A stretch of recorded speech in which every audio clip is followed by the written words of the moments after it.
Sikubingelele Mbukalani KZN TV sikwamukela hlelo lethu lanamhlanje lwengqikithi kanti namhlanje ke Mbukalani KZN TV sibuyile futhi nezihloko zethu ezibalekile njengoba namhlanje sothinta isihloko esikhulu sikhuluma indaba yemali uthando lwemali.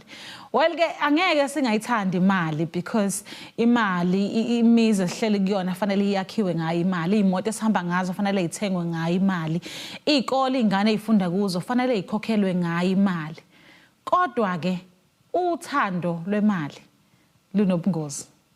Kunezinto eziningi esizibonile zenziwe imali. Abanye sibabonile bedayisana ngayo imali bebulawa. Abanye sibone bethengisa even izingane zabo abayizalayo ngenxa yemali. Sinomfundisi namhlanje soke sithi ukuthinta kabanzi. Wena mofisa ubangxenye ohlelo lethu 0357898855 nokuthola imali 1kzntv.co.za. Kunjalo Mbukalani KZN TV njengoba sikhuluma namhlanje sihamba nayo Bishop namhlanje ubaba uMagwaza kuyena sesizokhuluma naye kabanzi njengoba sikhuluma ngothando lwemali ukuthi bukhona nobungozi lapha emalini. Umfundisi asikubingelele sikwamukele. Siyabingelela once again babukeli bethu bonke. Ngithokoza kakhulu ukuthi siphinde sibe nawe namhlanje. Ekuqaleni asikwazanga ukuthi sibe neshow ngoba umfundisi khona izinto abesayoyilungisa kwahamba kanjani? Kwahamba kahle kakhulu. Kakhulu. Yonke into yayinhle konke kwakuhle kwanje ngesifiso sikamfundisi umcimbi wethu wamuhle. Siyabonga siyajabula ukuthi umfundisi namhlanje useganiwe. Siyabonga kakhulu. Sikhuluma indaba enkulu kakhulu mhlambe akubingelela ababukeli ubatshela ukuthi ubani usuke kuphi nendawo because sengiphuthuma lesi sihloko semali. Okay. Ngiyabingelela ababukeli bethu, ngibingelele kusisi Nokuthola iproduction team yonke egameni la Jesu waseNazaretha. uProphet uMagwaza eRichards Bay eMandlanzini. Prophet sikhuluma indaba enkulu kakhulu but before size sifike kwimali yamanje ngifisa siyilande emuva because ngifuna ukuyazi kwayona imali ukuthi iyini kwakuyisiphi isizathu esenza ukuthi kuze kunqunywe ukuthi akube nemali ukuze kutradelwane ngayo imali because ukuze ngibuke lobungozi ngifuna ukwazi ukuthi yaqhamukapi yona indaba yemali because ngiyayibona lapha eBhayibhelini but mina ngiyibona uJoseph edayiswa abafowabo angiyazi emva kwale kunjalo. All right, mhlambe kumuntu osibukele le topic esikhuluma ngayo I sensitive ibucayi ngendlela ukuthi masikhuluma ngayo kumele sibe open because sibukela njengamanje kunomuntu osibukele akanakudle preaching kunomuntu ingane enamaphempasi kunomuntu mashonisa ucela imali yakhe siphila in a time whereby yonke into esiphila kuyona ihamba ngemali ukuze uphile kufanele imali kudingakala imali. Yabona ukubona ngami Sinokuthula ukuthi siphile esikhathini semali ngisho ungenamali awubi right uphathwa ikhanda uphathwa istress awulala ebusuku kunezifo nje ezidalwa ukuthi imali awunayo eyiqondene nemali because imali iphethe umphefumulo womuntu. That's number 1. Imali umphefumulo womuntu ingakho kunabantu abakwazi ukudayiswa ngemali. Mhlambe uma sibuka in the beginning la imali eqhamuke khona uNkulunkulu mayimdala umuntu umdala umbeka kuphi emtsimini yase-Eden. La lithi iBhayibheli kwakhona yonke into umuntu ayidinga. Imali was also included but at that time kwangakabi imali ebonakalayo. All right. Noma ake ngithi kwangakabi imali ephathekayo yayingakaprintwa but kwakuyimali uNkulunkulu ayehlisa through imana. All right. Ngamagama yonke into ababeyidinga uNkulunkulu wayibalethela biyona ngaleso sikhathi. So meaning ngizama ukuthini imali wawungayidingi ngaleso sikhathi ngoba yonke into uyithola mahala. Manje ipheleleke isystem yokuthola izinto mahala. Yindaba yaphela kanjani uma umuntu ona emtsimini bonile uAdam noEva lithi iBhayibheli kwaba nokufa emzimbeni wabo. Bayibona ukuthi banjani bahambazi because besaphila enkazimulweni babengayiboni ukuthi banqunu babeyibona begcwele inkazimulo kaNkulunkulu beyibona behamba befana noNkulunkulu but uma uNkulunkulu sebabona ukuthi bonile wasethi manje Adam ngizomkhipha la kwindawo ebengithola yonke into mahala bese ngipha isiqalekiso. Now nazi izinto ezintathu uNkulunkulu ayikhuluma. Number 1 ukhuluma nowesifazane uthi wena uyozala kabuhlungu and ukukhulela kwakho kuyoba a painful one. Uma ekhuluma nenyoka uthi wena inzalo yakho iyochoboza ikhanda lemzalo wesifazane. Sure. But ngithanda masekhuluma nendoda uthi wena Adam ngobonile wadla lento engithengwa yidla wathi kusuka namhlanje Usuzodla uyodla ithukuthuku zomjuluko wakho. Yilapho uNkulunkulu wabeka khona sisinokuthola lento ekuthiwa ama principle. Angiphinde ngiyikhulumele ama principle ayimthandazo. Ngoba imali ayulalela umthandazo. Ayi ifuna usebenza. Idinga ama principle. Edinga ithukuthuku. Yingakho ngiyamsaba umuntu olala kuze kushaya 11. Uyohlupheka into angazayibona. uNkulunkulu esadala ama principle uthi lama principle awazi ukusebenzela abantu abazi uJesu. Asebenzela wonke umuntu. Yes. Whether uyakholwa Noma ukholwa. whether ukholwa, whether uyamazi uJesu, whether umazi uJesu. Mawulandelela ama principle definitely uyaphumelela uba nemali. But khona ke abantu ababalekile lama principle bangawalandela bafuna indlela enjani Elula. esheshayo. Yeah. La khona ukuthwala. Yes. Whereby abanye bayabulala abanye badayisa ngomzimba. Uma sekufike lapho hayi ngoba umuntu ethwala hayi ngoba ebulala uzama ukuthola indlela esheshayo yokwenza imali. Mhlambe kumuntu ozongibukela uzothi yimaphi lama principle umprofeti akhuluma ngawo. Number 1 umufunda ku Genesis 8 verse number 22. Yeah. Lithi uma nje umhlaba usekhona kusekhona umhlaba nje nama principle awu 4 abekiwe. Uthi ubusika nehlobo biyohlezi bukhona. Yeah. Usuku nobusuku Ohlezi ku. biyohlezi bukhona. Ukubanda nokushisa kuyohlezi kukhona. Bese ethi nokutshala nokuvuna kuyohlezi kukhona. Sure. Manje inkinga yesinokuthula sonke sijaha ukuvuna singatshalanga. Waqala lapho ke principle wathi mina uNkulunkulu into engizoyinika umuntu imbewu. Bese kuba umuntu ukuthi imbewu uyitshalaphi. Up to a person. Uma you know uma ungatshala ngeke ngafunda kwi-agriculture uma utshala imbewu yezambane elilodwa ikhipha amazambane awu 2000 imbewu 1 yezambane ikunika 2000 potatoes. Omunye umuntu uyayidla imbewu ayiphethe. Omunye ayibulala imbewu yakhe. Omunye atshale ngayo endaweni ewrong. Ngizokhuluma nalabo abantu abaphethe imbewu bese betshala ngazo endaweni ewrong. Akuyona yonke indawo la utshala khona ngembewu yakho. Ngoba kunendawo la igwinya khona imbewu ungabusaphumelela. Yeah. Mhlambe kunomuntu othi ena mfundisi imaphi lama principles okutshala. Ama principles okutshala ukusebenza. Kunezinto ongazenza Yeah. ongatshala kuzo. Ungatshala kwiland kumhlaba. Yeah. Yingakho uNkulunkulu wathi mayikhuluma ngokubusa wakhuluma kakhulu ngani ngomhlaba.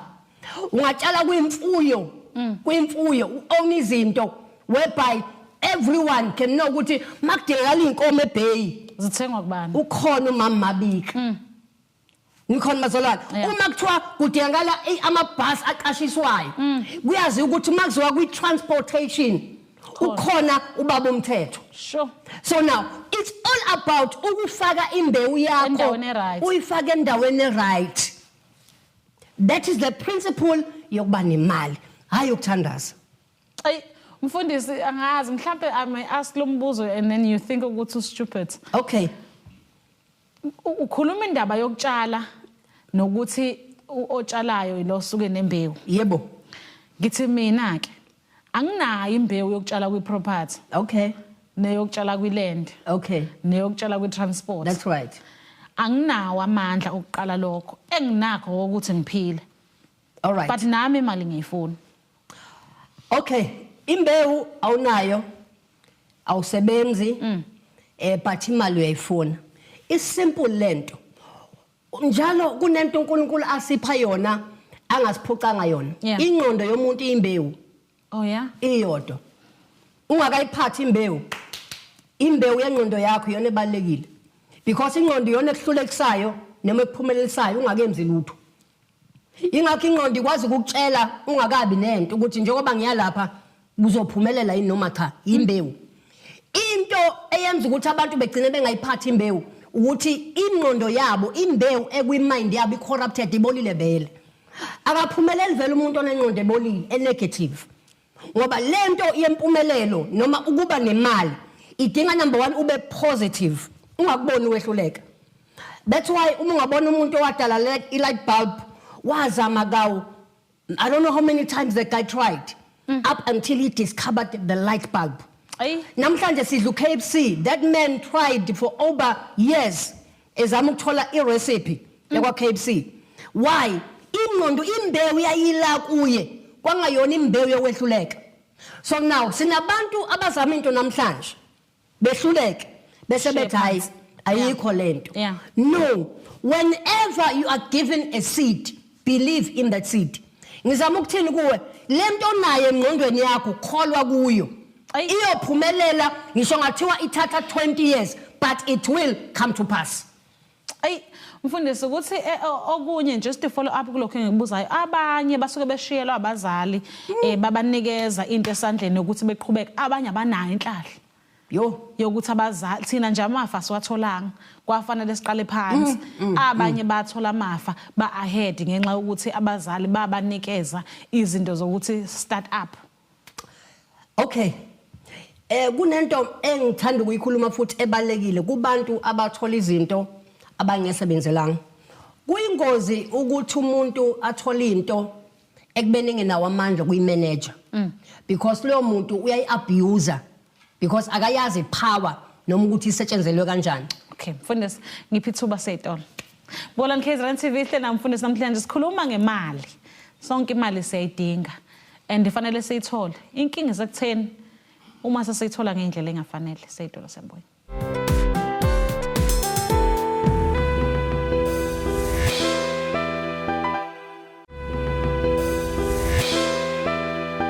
Asibona sikwamukela Mbolani KZN TV sabukulihlelo lengqikithi hlena umprofeti namhlanje Magwaza kuyena sikhuluma naye sikhuluma indaba yemali. Sonke siyayidinga imali kodwa kwesinye isikhathi akwenzeki. Mfundisi bese sekuleyo ukuthi abanye abazali babanike head start. Lokho sikubone kakhulu kwabamhlophe abamhlophe nje ingane ithi iphuma isineflat sinemoto. Kanti kithina kubantu abamnyama kuyaqala kusha. Thina before uye phambili fanele uqala uzokwakha la back ekhaya wakhela abazali ubathengela imoto wenze yonke into bese kuyimouse uyoqala kwakho by the time uqala kwakho nawe usukhathele usulinda ingane yakho kube ikhona iyona ekwenzelayo but sikuleya amafa manje yazi ya sensitive le eyamafa is sensitive because kuneyidumbu eyilele phansi ngokuthi kunemali zaphuma kunemndeni ekwagcina kuumncwabo kwathi makudlula umncwabo kwangaphinde kwahlangana ngenxa yamafa kunomama ohleli kumuzi ongibukele manje uhleli kumuzi indoda wayibulala hayi ngoba wabona ukuthi ine paycheck ngidila nabantu abahlukene abeza enkonzweni kunobaba wangikhalisa inyembezi ngikhuluma naye ukuthi man of God umngami engishade naye iminyaka u32 uyangidivorce hayi ngoba ebona into errong but ubone imali enginayo ungidivorcela imali enginayo. That is why kulezi insuku kumele uligade ngisho uthando ngoba nothanda abantu abathi uthando alulutho ngaphandle kwemali. Kunabantu abangathi bakuthanda kanti bakuthandela imonto yakho bakuthandela izinto abayithola kuwe. Yingakho uma ufuna ukubona abantu abakuthanda ngempela ubabona mawuhluphekile. Now why ngikhuluma ngale yamafa le eyamafa kusuke kuyimali oshiyelwe yona ukuthi uqala impilo because abazali basuke becabanga ifuture yabantwana but kunalento yokuthi ukuthanda imali akukho wrong. Wonke umuntu ophilayo naturally kumele ayithande imali but i-desire yokuthi yonke into ize kuwe ku wrong uma usufuna ukwenza imali ngendlela wrong yilapho efika iqale khona ukuthi uma sisinokuthula wena unemali bese ngithi mina hayi le mali ayimfanele unokuthula fanele mina ifanele wena ngoba unjani umuhle kakhulu yini wena ngoba wonke umuntu ophilayo udinga ini imali. So now indaba ifika ibe lapho kulaba abalimala emafeni kuba nomuntu oba nomono ukuthi no lo akufanele athole lento kumele ize kimi bese qala kuyathakathwana uqala sekuthengelwana inkabi why kubangwa lento ekuthiwa yini imali ngoba imali ayihamba yodwa ihamba nepower number 2 ihamba nelento ekuthiwa iinfluence imali uba neinfluence yabona imali kungangena ingane encane la studio eyaziwayo ukuthi ibillionaire ungabona obaba abadala beguqa phansi beguqela ingane ngoba inemali hayi ngoba inemali baze bayibize ngobaba ingane mina I've seen izinto imali ezenzayo ukuthi ine power imali ingakwenza ushiya umndeni wakho ingakwenza ushiya umkakho why because uhupa imali so into ebalekile kulaba abashiwe namafa na into uNkulunkulu athi ngikhulume nani hambani niyothola ulwazi lokuthi uma usuphethe imali imapha ama platforms are right okusebenzisa imali kuwo because imali uma ungenayo ingqondo iyiphepha iyahamba but uma unengqondo iba nevalue iphinde ibuye back ayi Mfundisi ukhuluma indaba ebalekile kulokho obukhuluma uke wakhuluma nokuthi kukhona amakhosikazi adayise abakhwenyana ngenxa ukuthi abona imali ngabuyela lapha eBhayibhelini ngabona uJoseph edayiswa abafowabo bamdayisa uJoseph ngabafowabo ngenxa yemali nakhona ayi ngoba bemdayisa ngenxa yemali bamdayisa ngento ephekwe impilo yakhe because uma abantu bebona ukuthi ayi man angikwazi ukuthatha lento isiphiwo sasisinokuthula the only way they can do ukudayisa ngemali you know kunabantu ongacabanga ukuthi bazwana nawe abazwani nawe no kunento nje abayibenefita kuwena obhuti baJoseph ababengenayo knowledge eyokuthi umndeni wabo wonke ukuze uphumelele udinga ubani uJoseph because wayephethe isibusiso semali now ngizama ukuthini kulomuntu engibukela kunabantu abaphiwe sisinokuthula ukuthi baphethe iblessing yemali baphiwa isibusiso semali akuwona ke wonke umuntu ophile nesibusiso semali ngoba abanye baqalekiswa abazali ngeke ube nesibusiso semali uqale kusomzali wakho ngeke ube nesibusiso semali becomplain abantu ngegama lakho iblessing yemali comes by doing right nangokuphila kahle akabusiseke umuntu ngemali umuntu onegama abantu abakhala ngawo ngemumva angeke ubuseke ube nemali kodwa ungayondla ingane yakho never ngisho unganemali angeke ibe isibusiso lo mali because kunabantu abakhalayo behind you so uma sikhuluma ngeblessing yemali ilento uJoseph ayenayo wayenesibusiso semali ingakho noma bemdayisa wabusiseka noma bemfaka ejele wabusiseka ngisho sebemenza yonke into but still iblessing yemali ephekwe impilo yakhe ilento uJoseph ayenayo he had the blessing of money iwisdom ababeyidinga laba bantu ukusondela kuye befunde ngoba umuntu onesibusiso semali usondela kuye uzofunda learn how do you make money how do you do it ayuzothatha manje abantu mabebona umuntu orich nonemali bafuna ukuthatha kanti lithini iBhayibheli sibusisiwe esiphayo kunesamukelayo ukugweme njalo ukuba umuntu othatha imali kubantu yohlupheka impilo yakho yonke umuntu okhangezayo yohlupheka impilo yakho yonke sometimes kumele ukwamukela ukuthi awunamali uthi God give me wisdom to make money ngiphe mina ubuhlakani uthandaze uthi Nkosi ngiphi wisdom uSolomon akafunanga imonto akafunanga imali wathi Nkosi ngiphi ubuhlakani that I may be able to use my wisdom in display ngibe right Mfundisi thina indaba ebalekile ke manje masuthinte kaSolomon yebo wacela ubuhlakani kuphela ubuhlakani bamnika yonke into ayifunayo bamnika nokuthi ayiphathe kanjani yingakho kunendodana awuthusi sinokuthula aya kubabwabo ayocela inamafa wathi ubaba no it's not your time wathi ubaba ayifuni yathi encane yathi ifa lami ubaba wayinika kwasho ukuthi unika umuntu ongena wisdom ongenabuhlakani lithi iBhayibheli wahamba wayimosha yonke imali within a year kwaphela yonke into lithini iBhayibheli le ndoda ayisiphila nezingulube idayisa ngisho amakhanda ezingulube and lithi iBhayibheli yahlupheka yakhumbula ukuthi no nginobaba ake ngibuyele back kubaba wami and lithi iBhayibheli ubaba wayibona iqhamuka kude and that is why ngifuna ukukhuluma nomuntu ongenamali namhlanje ukuthi sinobaba oNkulunkulu okwazi ukurestore umuntu okwazi ukurestore even ingqondo yomuntu elimele lithi iBhayibheli wayibona ubaba wasethi this is my son mbizeni nimnike ingubo ezintsha why because he knows he has a father. Seyitolo mbona Nkhize kaNTV ehlena from Fatima Gwaza namhlanje sikhuluma ngayo indaba yemali uthando lwemali.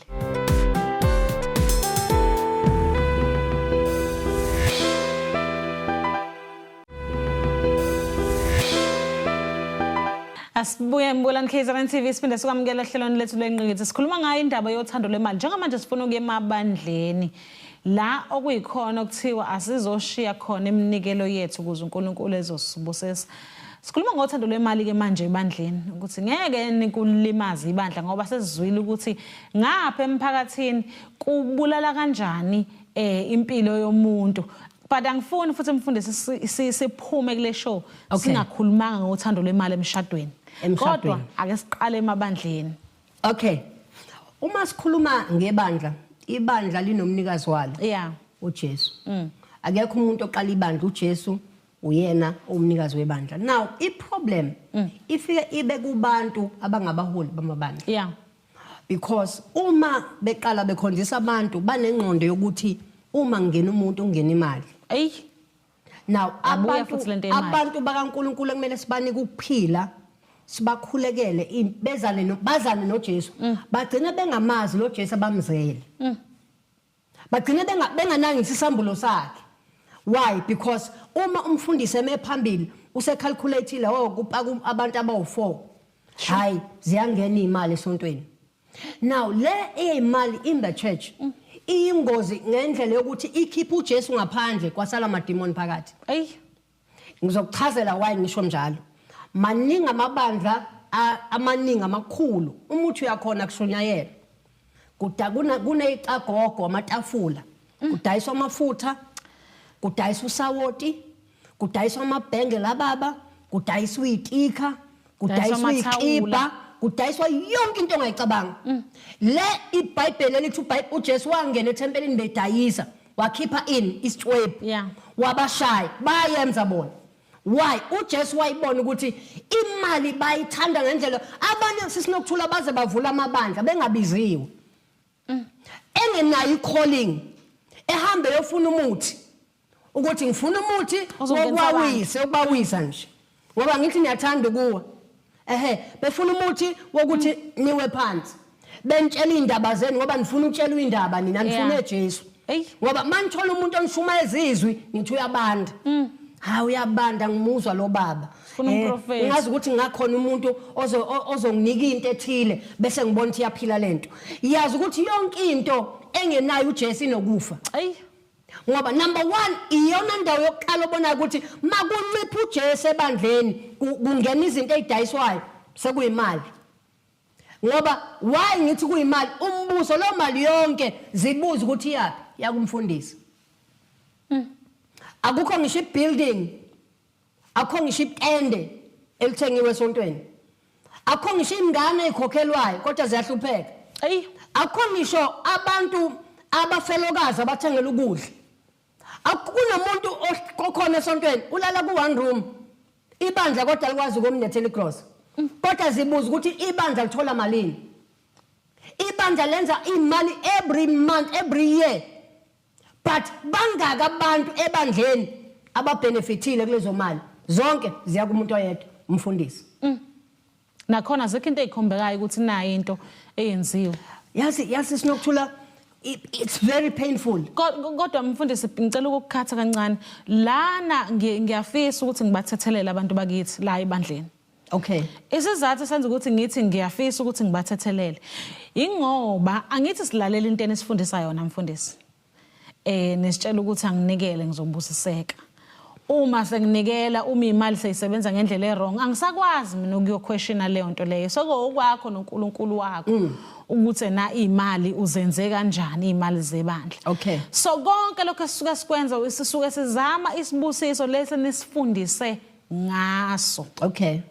And lesono semali ebandleni sisithola kakhulu kumfundisi because I think thina njengabazalwane sisuke sesikwenzile sifanele nosikubizela.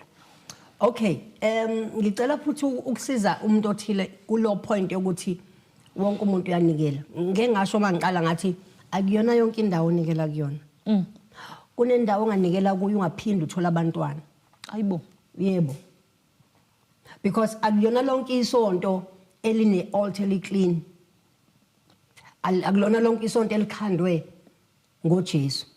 Eline elikhandwe ngegazi. Kwafa abantu. Yes. Kwamanye kunama sacrifice enziwa monthly ukuze abantu bengene emasontweni. So now it's important uma uzonikela ebandleni ikhulekele lo mali yakho.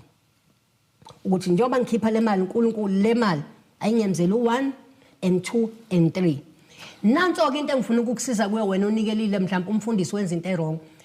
Icala lalokho alikho kuwe unikelile. Likulo odla imali yakho.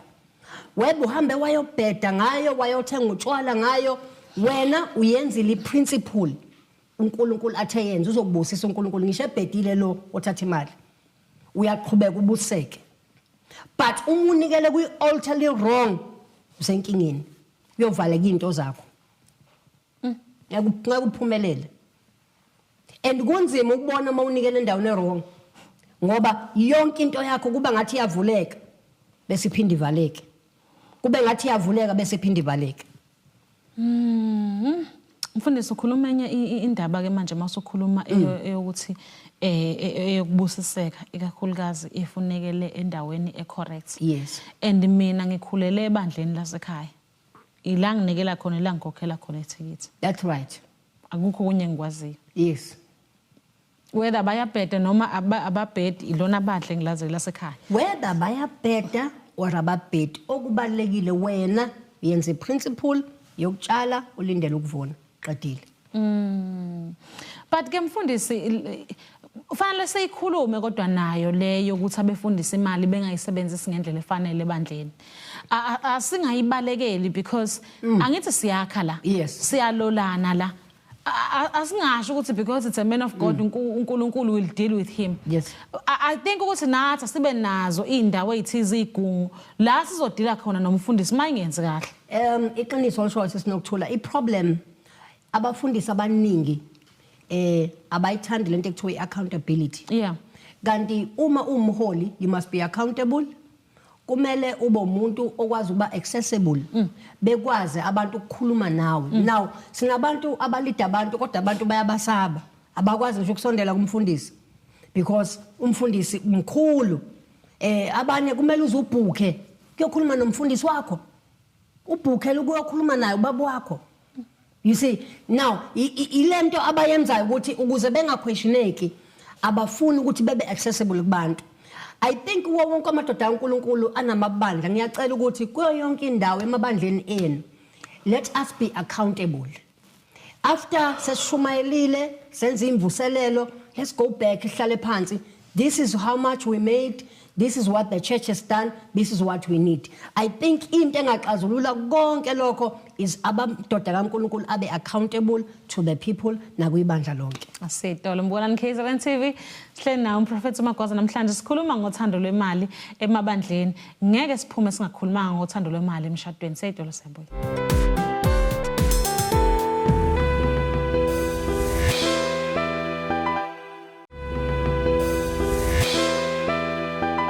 Asifuna sikwamukela mbonani KZN TV sabukela ihlelo lengqikithi sikhuluma indaba yemali sikhuluma nayo umprofeti namhlanje njengamanje siyalapha na emshadweni yabona ke lana konakale kakhulu ngibona ngathi kungcono ngisho emabandleni lana ke emshadweni zibondiwe ke ngendaba yemali omunye ufihla ipayslip akazi ukuthi uhola malini omunye akasho maye bonasa omunye uthatha imali enza izinto eyibhedayo engabuyiseli lutho la ekhaya njengokuthi nje ubaba la ekhaya uthatha imali ayoyigembula isibonelo nje engisenzayo yeah noma umama wala ekhaya uhamba enza izikweletu uma kufika imali la ekhaya kusaphileke imali iwulimazile umshado ulimazile ngendlela yokuthi imali igcine isihlukanisa abantu yeah kwi-family Abantu abashadile into ebaningi engiyibonile ebalimazayo ukuthi uma benza izinto bayafihla. Ababi transparent with each other. Kanti uma kuziwa emshadweni ukuba transparent kubalekile ukuthi okay la ekhaya sino 15,000 ngenza isibonelo. Nayi imali esinayo. I-problem engalimaza umshado ukuthi kube khona othola imali bese kuba khona ofihlayo. Ukuthi kunemali etholakalayo. Ngoba uzothi mayisethola lo munye athi kanti ngenziwe isilima. Nama ke ngifihle yami imali. So once now kwaqala kwakhona lento ekuthiwa i-transparency yangabe ibikho already usufile lo mshado. Ngoba now wonke umuntu uzobe seyicabanga yena. Kanti once sesikhuluma ngomshado sikhuluma ngamuntu ababili baba one. Meaning yonke into yenu kumele ibe into eyodwa. Uma sithi semza into eyodwa la ekhaya we are doing one thing. So angibona ukuthi emshadweni kuumcabango omuhle ukuthi umuntu nomuntu enza izinto ngokuhluka. Because lokho kuletha division kakhulu especially in finances. But mfundisi lana kukhona abanye abantu aba irresponsible nje when it comes to money. Uthola ngishade naye nje kodwa yena mayephethe imali nje iyashibilika wenza zonke izinto ezirong ngemali. Bese mina uthola ukuthi njalo makufika imali ngenza izinto eziphila. Vele ngizomfihlela. Yeah, definitely uzogcina umfihlela. Uzogcina umfihlela because kunabantu abanganayo art of managing money. Kanti emshadweni you need an art yoku manage imali. Because emshadweni yonke into that you do it revolve around imali. Umuzi, ama bills, ama rates, i-bond, ukhokhela kweingane konke kudingeka imali. So ingakho ngithi i-financial management is important kubantu abashadile. Ukuthi how do we manage money? Now uma ubona ukuthi khona ohlulekayo, hayi ukuthi imfihlele mbize umlekelele ukuthi no, sithando sami akwenziwa kanje. Ake silungise lokhu unciphisa lokho ya. Then that is the way ongakwazi ukuthi umshado wenu ube healthy.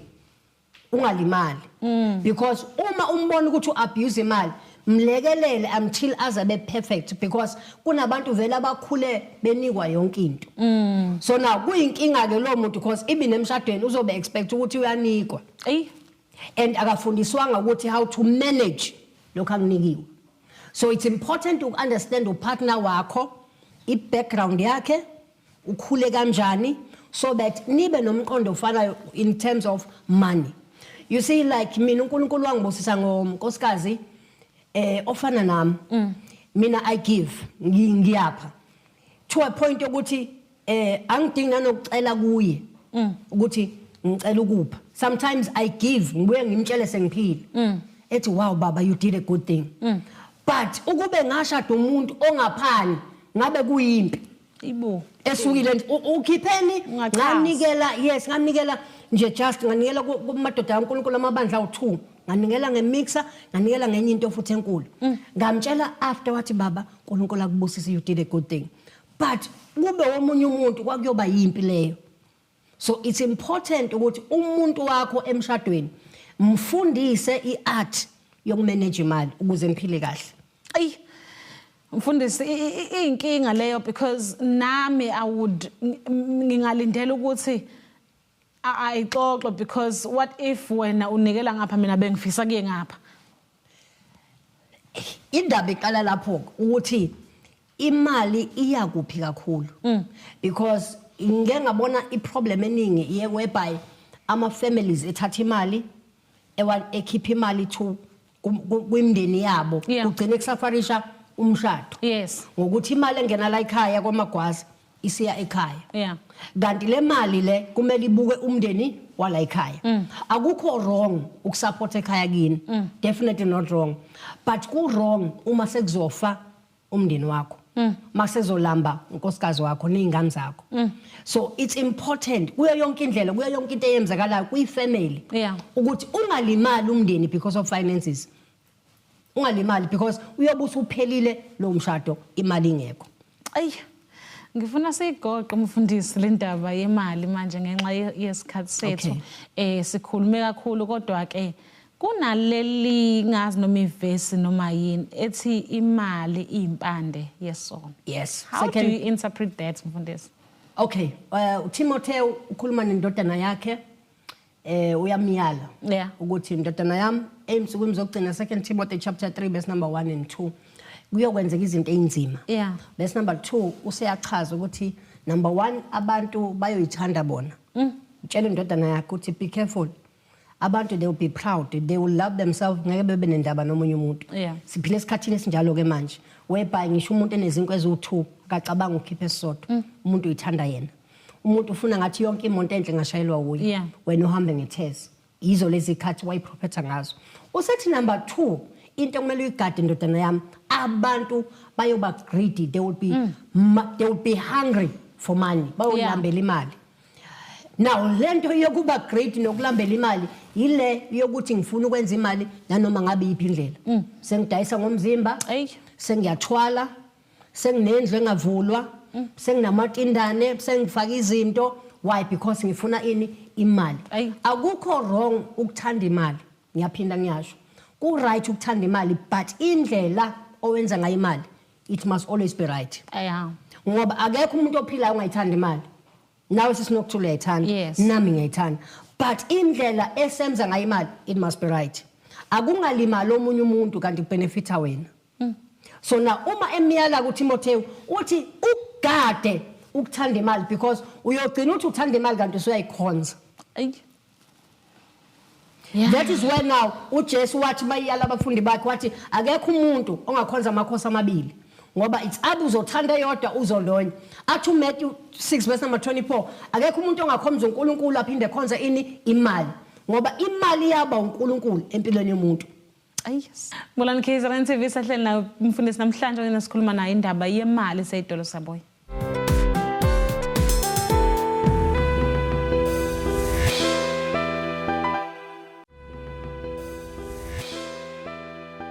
Asiphinde sikwamukela Mbulani KZN TV njengamanje singena esigabeni sokugcina sohlelo lethu kufanele sitedile umfundisi ahamba ebandleni sibone nokuthi bakhonza kanjani ebandleni kodwa ke before ahambe ake size ukuthi siyiphetha kanjani indaba yemali umfundisi asiyigoqeke manje indaba yemali before sihambe siye enkonzweni amazwi akho okugcina thina. Amazwi ami okugcina konke umuntu ongibukele ekhaya ukuthi kuyo yonke into nayo isandleni sakho ngiyathandaza ukuthi uyisebenzise ibe imbewu enhle. Yeah. Uqala ibhizinisi, work hard, ube kuyosebenza ungalala ekhaya. Ungayeke ukuthandaza because abantu bacabanga ukuthi uma usuthandazile uzophumelela. No, akekho umuntu ophumelelayo ngokuthandaza. Phamba ubuka bonke abantu abanemali abawazi umthandazo. O Elon Musk abazi nanokuthi umnyango wesonto ngaphi. Ubuvila ibona obenza ukuthi sihlupheke especially thina esikholwayo. Wonke umuntu ona something, start from somewhere, you will get somewhere. Egama la Jesu. Asibonga mfundisi nitholakala kuphi nikhonza kuphi? Siyatholakala eMandlamzini elizwi esikoleni because we are still building indawo isonto okwamanje but okwamanje sitholakala elizwi njalo Sunday ngo12 o'clock emini. Sibonga mfundisi mhlambe kuma socials nikuphi inombolo zocingo kukhona ongasipha khona? Siyatholakala ku Facebook ku New Life Global, siyatholakala na TikTok ku New Life Global. Asibonga mfundisi. Thank you so much. Asibonga Mbulani KZN TV. Asithemba ukuthi kukhona enikufundile namhlanje njengoba sikhuluma ngazo indaba zemali. Bakithi aningafihlelana imali lapha emshadweni. Nasemabandleni ziphatheni kahle bakithi ngeindaba zemali. Sesiqedile ke Mbulani KZN TV. Asithemba ukuthi nijabulela ihlelo lethu. Sibonane ngokuzayo senthanda.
John chapter number 19, verse number 17.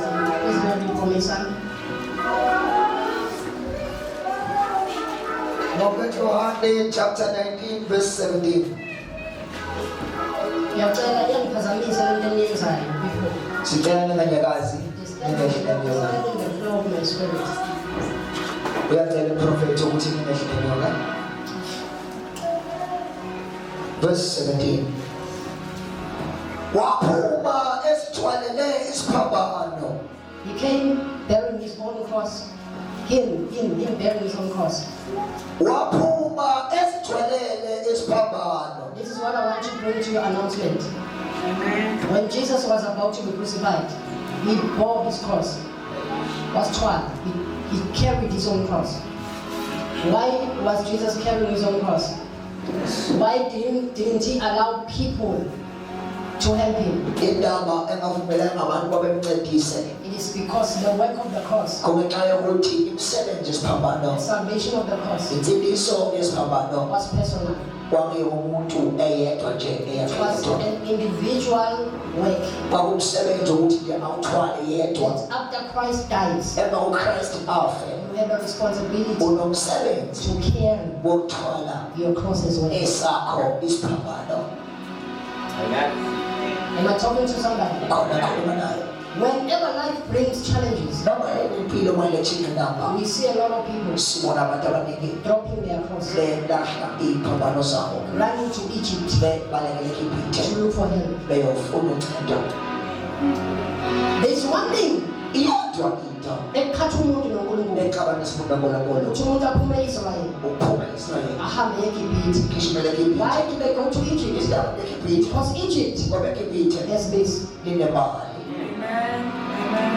Many people left their cross Abantu abaningi bayilahlile iy'phambano zabo because they feel like salvation ngoba bezwe engathi insindiso is delaying them iyababambezela of their material things. ey'ntweni zabo ey'phathekayo. But Jesus died, Kodwa uJesu wafa not for us to have a car, engafelanga usibeleka, not for us to get married, engafelanga but He died so that we ukuthi thina might have sibe eternal life. nempilo yaphakade. In eternity, Iphakade we don't die. asiphakade. In eternity, Iphakade we don't get sick. asiguli. Iphakade In eternity, we don't get hungry. Where we are going, we are going to a place where we won't be humans, but we will be living just like God. Because eternity is our destination.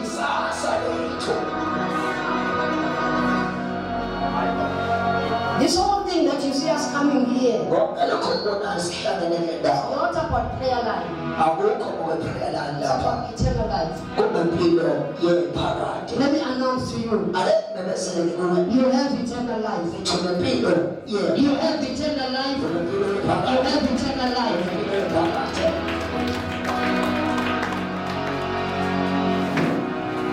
He carried his cross. Wasithwala isiphambano, He carried it. wasithwala isiphambano. But when you Kodwa wena are feeling the pressure of life, mawuzwa impilo engathi inzima, you say, hey, wemngani, ubiza umngane wakho awungithwalise uthi awukubambise yasinda le nkinga. nale nkinga, Angisakwazi ukudila nayo. awusakwazi ukubhekana nayo Ngingedwa. uwedwa, Ngizothi uma umuntu onjalo, I'm missing the price. ulahlekelwe God impenduzo. wants you to deal uNkulunkulu ufuna ubhekane with the problem naleyo nkinga alone. uwedwa, Because the solution ngoba is asikuthi not with another person. asikho It's umuntu inside of you. phakathi kuwe. Eternal life. Impilo yephakathi, Eternal life. impilo yaphakathi, Eternal life. impilo yaphakathi. If you are here, Mawulana you still get excited usajabulela because of money, jabulela imali, material things. izinto ey'phathekayo, I want to tell you, akutshele you will ngasala leave it behind. uyosala ngemuva, Uyokushiya. uyokushiya lokho ngemuva. You can drive a Range Rover, Wahamba ne-Range Rover, but if you don't have Jesus, kodwa bawena Yesu you don't have eternal life. awunayo impilo It's one yaphakathi. thing, unconywe. ushayelwe kuthiwa you are very beautiful. Ushayelwe ngaphandle ngapha kuthiwa umuhle. Kuthiwa uyisipawupethe. Bayabiza ngawo amagama ashilo. Ithambo lekhentari. Bayabiza ngey'thambo. Kodwa uma ungenayo uJesu, Kodwa uma ungenayo uYesu, awunakho ukuphila okuphakathi awunayo impilo. nobuhle bakhe. Uyosala ubuhle. Wonke amaduka lomhlaba ayaphelela ethuleni. Oh, Jesus. Kodwa basezulwini ayakhuphula ethuleni. Eternal life. Impilo yaphakade. Where we don't die. La esingafi khona. Where we don't get hungry. La esingalaphi khona. That is our goal. And not that it's our goal. Hayi ukuthi igoli yethu kuphela nje. Christ uChrist has paid ukhokhile the price. yonke i-price. We qualify. Sivumelekile. Jesus. Until Apostle Paul. Until when one of us died, Njengoba omunye wethu efa, don't cry emakhaya like unbelievers. njengabantu bangakholwa. Because you know Ngoba that siyazi they're already condemned. ukuthi sekulahla. Sebehlulelwe Sebehlulelwe because of the law. ngenxa yomthetho. But we Kodwa thina are justified. You see by the blood ngegazi of Jesus. likaYesu Kristu. Umuntu umzalwane ekhaya. Khala ukuthi kushona ekhaya ngathi umuntu ongeke sathula. Oh my God. Khala ngathi awazi ukuthi umuntu ofika uyaphi. Jesus. Kunabantu esiyongena emngcwabeni yabo. Singakhali futhi siyabonga Nkosi. Yasisitsha senkazimulo Jesus. We give you praise and glory. Jesus. Ukuthi izitsha zakho ayivulwe emanyaleni. Oh, thank you, Jesus. Zifele embusweni wakho.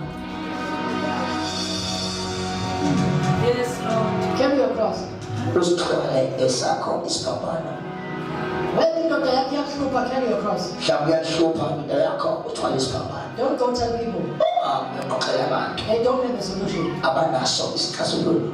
Carry your cross. Thwala esakho isiphambano. The solution Isixazululo is within you. sinawe ngaphandle. Jesus. uYesu, Christ in you. uKristu The wena hope of glory. uyithemba lenkazimulo. If you can understand the process Mawungaqonda nje lolu hambo of the death of Jesus, lokufa kaYesu it was simple lalula kakhulu to give us ukusinikeza eternal impilo life. yaphakade. Yabona konke lokho okubaliselayo lokukhalelayo ukukhalela because of what? Jesus. Where we are going. La esibheke khona Hey. Ngisho ngathiwa you want to experience ngisho ngalokho ufuna ukuzwa ukuba umuntu, ukuba umuntu you won't be able to akakwazi come back ukubuyela into this world. lomzimba wenyama. Jesus. Do you know why Jesus had to be born? Ngabe niyazi indaba uJesu kwakumele zalwe? There's one reason. Sonke izathu. Spirits Umoya cannot operate akalisebenze without a body. ngaphandle komzimba. Jesus La emhlabeni was not uJesu a body. bangayena umzimba, He was a spirit. wayeumoya. So Mary became the container. uMaria waba nje umuntu ozothwala Ubamba umoya. ukubamba umoya. Hey. Jesus. You, Wena you're a spirit. ungumoya That has a soul onomphefumulo that lives in a body. ophila emzimbeni The wakho. body Umzimba will go to the ground. uye emhlabathini. The soul Umoya will be judged. uyahulelwa. Your spirit Umoya wakho go back to the Father. uyabuyela kuBaba. Where will your soul go? Ngabe umoya wakho umphefumulo wakho uyaphi na? Hey. Hi. Abantu abathola opportunity yokuthi bengene enkosini. Abanye bathola ithuba lokunikela impilo zabo kuNkulunkulu. Bayabuya manje bayanhlupha emaphusheni. Bathi bafuna iy'mbuzi, bafuna iy'nkomo. Bayagodola bangaphandle. Kodwa lo muntu ufe engenayo ngisho ibhayisikili. Ngoba umphefumulo wakhe Jesus. ufele ngaphandle kaNkulunkulu. Oh Jesus. Oh my God. When your spirit Moya wakho and your soul nomphefumulo wakho goes back to God, kubuyela kuNkulunkulu. you don't interact. Awusebenzi Awusakhulumi awusakhulumi nabantu abaphilayo nabantu abaphilayo. ngoba usufile. ngoba ufile. Wena usakhuluma nabantu abafa emaphusheni, you are still not saved. Awukasebenziswa. Kunenkinga kakho ebuye kuwe ekunika uphilo phakathi. Kunento esahlanganisa nobumnyama. You are too much dead. Bengimthanda kabi umawami nobaba wami, kodwa kaze lempashona kaze ngaphupha.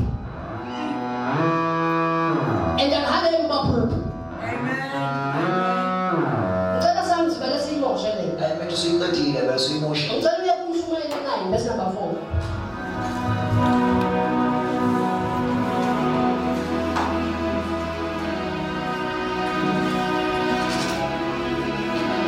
Ukushumayela 9 verse number 4. That's right.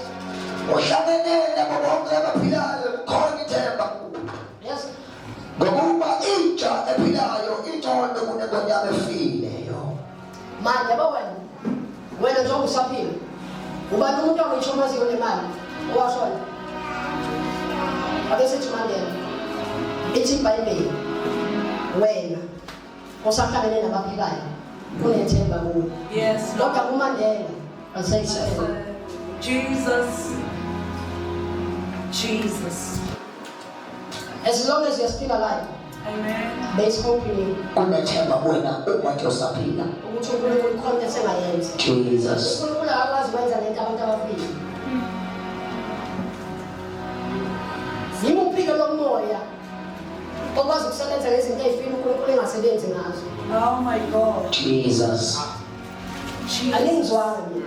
uNkulunkulu akasebenzi ngemoya efile. Amen. Yimuphi-ke lo moya osebenza ngezinto ezifile ngoba uNkulunkulu akasebenzi ngazo? You're here. Uhlezi ukhuluma abantu abashona bekhuluma nawe. And be honest, Khuluqiniso nje. they demand the things Thembeka bafuna izinto that you don't have. ezingaphepha amandla akho Yet ngazo. even them, Nabo they died poor. bafa bengashiyanga lutho bafa behlupheka. No inheritance for their children. Akho ifa abashiyela ingane zabo. Nothing. Akho lutho. But they come to you Bafika kuwena and they tell you, bazokutshela wena I am called. ngiyakuthola ngicela ukuqinisa. I am outside the gate. Ngapha ngicela ukufaya ngaphakathi. Listen to me. Amen.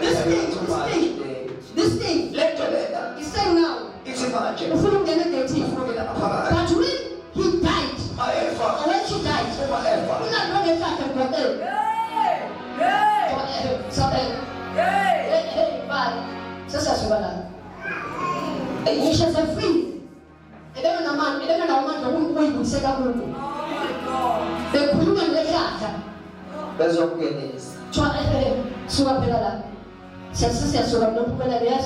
Siyongena ekhaya manje. Oh Jesus. Sukuma ntombazane. Uyongena sukuma ntombazane. Siyongena. Wena bathi bazokusiza wena. Besakhuluma namahlahla. Jesus. They come. Uhambe. Kufikwa lebhokisi ekhaya. Nomphumela ntombazane. Ngingabonga bani? Sesingenile ekhaya. Hayingane nentombazane. Silandile. Lo mphumela lo othi uzokunika impumelelo. Akakwazi ukuyidubula ebhokisini, ukulwa abantu. Amen. Amen. Kodwa wena ethemba ukuthi impumelelo izokunika impumelelo. Jesus. Hallelujah. You're too much, Major. Number 2, lo mphumela uma sengenile ekhaya. Do it. Akakulelekile. Oh my God. Sembele ushisa umpela. Kanti lo mphumela kanamandlebe yini? Oh my God. Ukuthi abantu bakube bamamukele. Abanjani kanti laba bangamukela abantu bakube? Hey Jesus. Shuthi uma sefika impumelelo, abantu bakube basamazi. Yeah. Semele beyombika. Hey. Sekuthathwa manje imbuzi. Kungenisa umuntu